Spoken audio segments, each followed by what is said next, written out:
एक तपस्वी अपने उपदेश में शिष्यों के बार बार कहता, कण कण में भगवान है। संसार में ऐसी कोई वस्तु और स्थान नहीं है जहाँ भगवान ना हो। प्रत्येक वस्तु को भगवान मानकर उसे नमन करना चाहिए। यही उनकी शिक्षा का निचोड़ था। उनका एक शिष्य कहीं जा रहा था। सामने से एक हाथी तेजी से दौड़ता हुआ आया।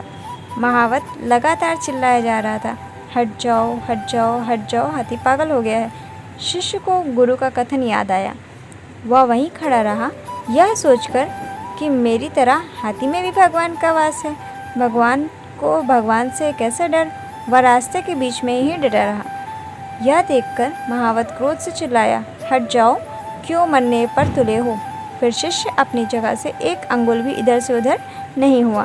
पागल हाथी ने उसे सूंड में लपेटा और घुमाकर फेंक दिया। बेचारा घायल शिष्य वहीं पड़ा रहा, कराहता रहा, पर उसे अधिक पीड़ा इस बात की थी कि भगवान ने भगवान को मारा। उसके सहपाठी उसे उठाकर आश्रम में ले गए। उसने गुरुजी से कहा, आप तो कहते हैं कि प्रत्येक वस्तु में भगवान है, देखो हाथी ने मेरी कैसे दुर्गति की। गुरु ने कहा, यह सत्य है कि प्रत्येक वस्तु में भगवान है। निश्चय ही हाथी में भी भगवान का वास है, परंतु महावत में भी तो भगवान है। तुम उसकी चेतावनी सुनकर मार्ग से हट क्यों नहीं गए। गुरु की बात सुनकर शिष्य को अपनी भूल का एहसास हुआ। शिक्षा।